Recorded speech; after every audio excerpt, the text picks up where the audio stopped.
Hello, everybody. So nice to have you again here. I'm Lucas, and I'm here with Dav, our director at Mammoth Factory. And to be honest, I'm just super excited because in December, we're starting with Fateless, which is our big fairy tale set. And Nadav, how are you feeling?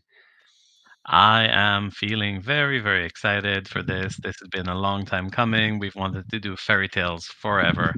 So it's going to be a really good kind of yeah, it's just a fresh new vibe. We've been doing Yeah.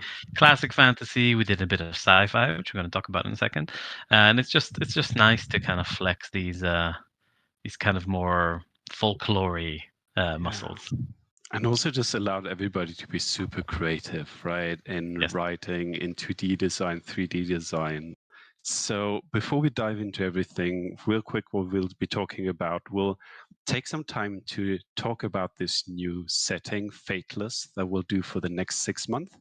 But before that, we'll briefly touch on our Frontiers that's live at the moment, and then we'll go into the December collection and adventure, which is the Real Are Boy, we are we sure which that we're live? is the very start. Oh yeah, Are we sure totally. that we're Yes? Okay, I can't see And for some reason. Sorry. yeah, Nadav, why don't you talk about the Frontiers real quick? Yes, one second, just making sure. Okay, there we go. I have us here. Sorry. No worries. Okay, It's so live. yes, very good, very good. So we have been working, and we made a launch a month ago of our first alien sci-fi project, which we're very Yes. excited. Hence the background. It's not really our background, but it doesn't really matter. We have been doing Void Stalkers. So one of our first releases ever was Void Stalkers. I think a third or fourth release, and Hmm. it's these aliens made by our head sculptor David. Um, who is amazing, and he has made these aliens. I don't know if we can see it on the screen. Oh, there we go. We can see it on the screen. Great. And we've raised over $20,000 for this Yes. campaign.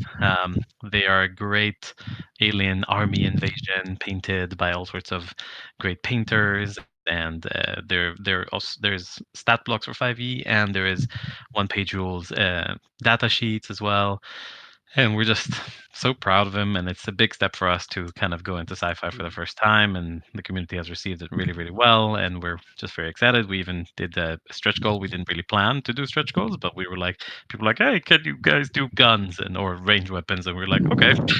So we Can do. took a bunch of bottles and put some cool organic bio guns, right? Yeah. Because we wanted to avoid the kind of awkward like alien holding a gun, which is it's a bit awkward. So we made them like bio guns, and it's cool. And we just really like them. The original adventure is also included. And there's a bunch of stretch goals and stuff like that, and other tiers you can do. So go check it out. It ends by December 14th. Mhm. So Yeah. if you're into 3D I printing, also put the link into the chat so people can check it out. yeah, With that, let's just talk about Fateless a bit, right? Because as we said, it's this fairy tale setting, but what does that mean? What can people think when they hear Fateless? right. So we are doing fairy tales, and we're doing like classic fairy tales like Brother Grimm's and some of the more modern kind of animations, if you will, and things like Little Red Riding Hood and all these kind of, and they all live in one place and they all interact, and some of them are much older than you know them, and some of them are much Mhm. younger, or maybe didn't happen. And in this world, it's kind of um the stories that we all know and love of all these kind of, let's call them modern fairy tales, or some old fairy tales as well, so like the Tooth Fairy, for example, but also much more in like known cultures and pop culture references and stuff like that. Mhm. They all interact, and they're all in the same world, and there's implications to that. So there's different kingdoms, and they're fighting for different things, and there's different connections that you don't expect. We're not going to spoil too much. Well, we're going to show you in a second, but Cool. Yeah, maybe just one tidbit. Right? One thing that I love about this setting is we really put a lot of time and effort into thinking like, how would this world actually work? And so also Yes. like, how would this economy work? And I know there's like one place where the idea was like, what happens if you have a woman whose hair endlessly grows? Yes. And then the idea that there might be like a whole economy where like people start gathering and making ropes and maybe clothes out of this magical hair, like Exactly. all of these thought experiments that people can discover. Yeah, so it's like taking something quite silly and making it very serious. Like the whole Yeah. economy of a mini kingdom is based on somebody's ever-growing hair, for example. Yeah, there's many things like that. So very very nice tidbits, and there will be even more in the setting guide. So speaking of setting guide, let's talk a little bit about the different structure of what we're moving into. So Mhm. the way the next 6 months are going to go is that we're moving away from doing full on six shot adventures that you probably won't be able to play while we release. So basically, we had a problem where we were releasing things that took longer to play, definitely to get a group and play faster than we were releasing. So we were releasing content faster than people could play, and we realized, okay, maybe we should like make 1-2 shots, kind of like actually shorter Mhm. adventures. So we're gonna be doing 6 of those, and they're all kind of like stepping stones into this world, into the setting guide, this fairy tale world. And so each of them introduces one of the kingdoms. There's 5 kingdoms. The sixth one is going to be the finale, kind of more or less. And you can use them as stepping stones in the campaign, like moments you could have, but you don't have to have, of course. But it's kind of, it explains to you kind of what is our vision for if somebody would Mhm. run a campaign in this world, which, my God, I want to do so much. I want to Yeah. run this as so bad. I think I might have to just like on my own separately. Yeah. Um, Yeah. And that's a yeah. super good segue because another new thing is, right, we started this actual play stream that Yes. takes these one shots up. Yes, exactly. So I've been very blessed to have a lot of improv friends here in London, and somebody offered us a studio and somebody offered us some gear, and we're like, okay, I guess we're doing this. So we have like 6 cameras and 7 mics and lights and all of this crazy shenanigans, and we have every month we're going to be actually playtesting this adventure live. So you guys will be able to come check us out and see it. We already did like 2 prequels kind of to the campaign. They're already set in the setting, and the characters are kind of already based on loosely on like some new classes, some new races. I'm actually, I don't think we use classes anyway. It doesn't matter. There's going to be a bunch of references in there. Some are canon, some maybe less. I know, and it's going to be great. Yeah, it's a really fun thing, and we're just running these one shots live for you, all of you to see, and showcasing the minis and everything. Yes. And I'll also put a link of the last one into the chat. And maybe the last thing before we dive into the real boy, which is this month's collection and one shot, is Yes. because of the way we've made like the adventures a bit more smaller, that also, but how does that work with the minis? Because we Yes. have so many miniatures. How does that fit? So it's a good question. We because we realized we wanted to do. It was always a challenge for 3 years. We're 3 years old, by the way. It's been our birthday. Happy birthday, Mammoth! We had a big celebration last month. Doesn't matter. We tried to do a stream. Didn't work. Long story. We realized that it's a little bit too constraining to try to fit everything, especially if it's a low level adventure. It's a level 2 adventure. How do you fit like a 100 millimeter base monster into a level 2 adventure? It's really tricky.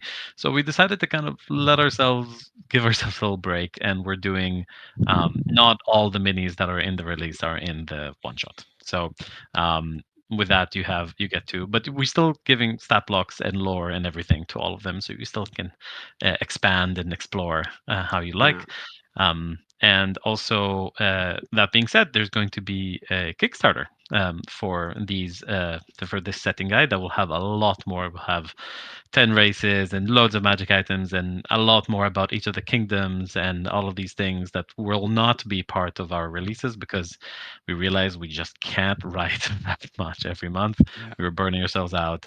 So now it's a separate thing. So there's the one shots, and then there's going to be the Kickstarter, and the Kickstarter is going to be hopefully in the summer. Mhm. But there's going to be a Kickstarter before that in February. Yeah. And I think after like explaining a lot, let's just show it, right? Yes, Why let's won't show. you just read us the opening of the real boy? Yes. So, the real boy. Prosperia, Chivalria's wondrous metropolis, is buzzing with excitement over the construction of its first airships.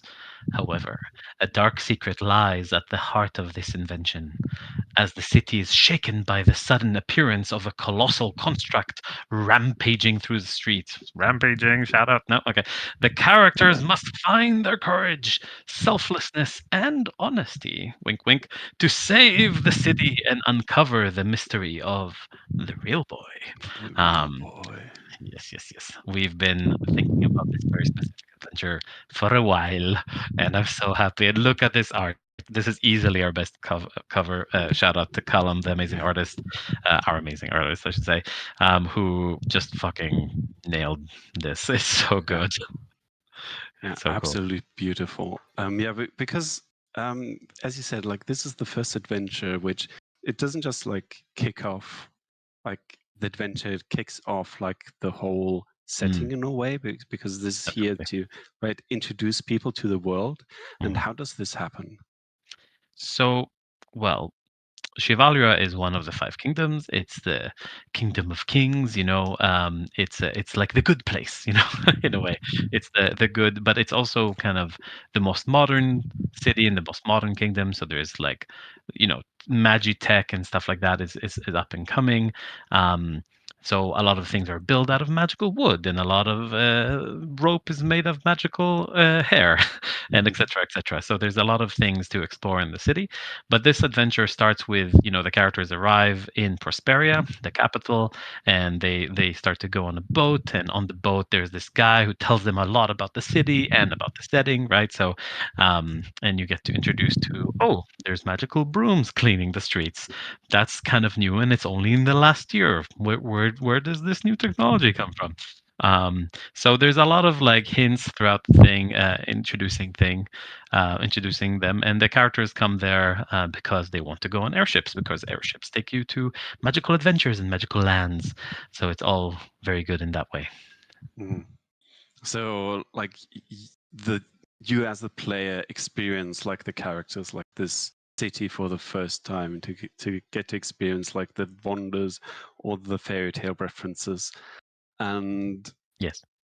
um, just a very simple question: what is Mm. the real boy? Why is it called that Right. way? Why do we have this huge wooden titan on the front cover? So players, if you're listening, buzz off. DMs, listen up. So basically, the real boy is an ancient enchanted. This is one of the names of our upcoming new races that was enchanted by a great wizard a long time ago. Which is one of the muses of the setting. The setting doesn't have God; it has muses. It's kind of a whole thing. We'll get into that at some point. But so one of the greatest wizards of all time in this world started enchanting animate objects into live beings, and this was his first creation. And this creation, every time he lies, he grows bigger. His whole body becomes bigger. So at this point, over thousands of years, this real boy has grown to be somewhat of a colossus titan. And his story is quite a tragic one, as he was captured by Viela Devi, one of the villains of this world. And she realized that, wait a minute, he's made out of wood. And we need magical wood to construct airships because otherwise we need to harvest magical wood from the dark forest. But the dark forest is really dangerous. We could just torture this poor boy and get wood out of him. So this is what they did. And at some point, it was just too much for him, and he became too big and too strong. So he just broke free of his chains and started rampaging through the city, collecting parts of his wood that has been extracted from him and bringing it back into him in his rampage and his rage and his madness from all this torture over the last year.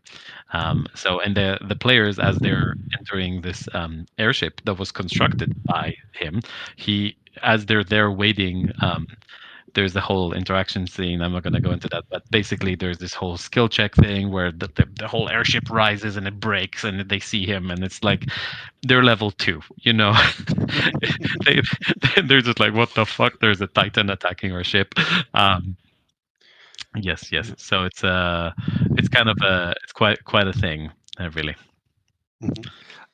Yeah, because that's the thing, right? It's a level 2 adventure, and you have this gigantic monster.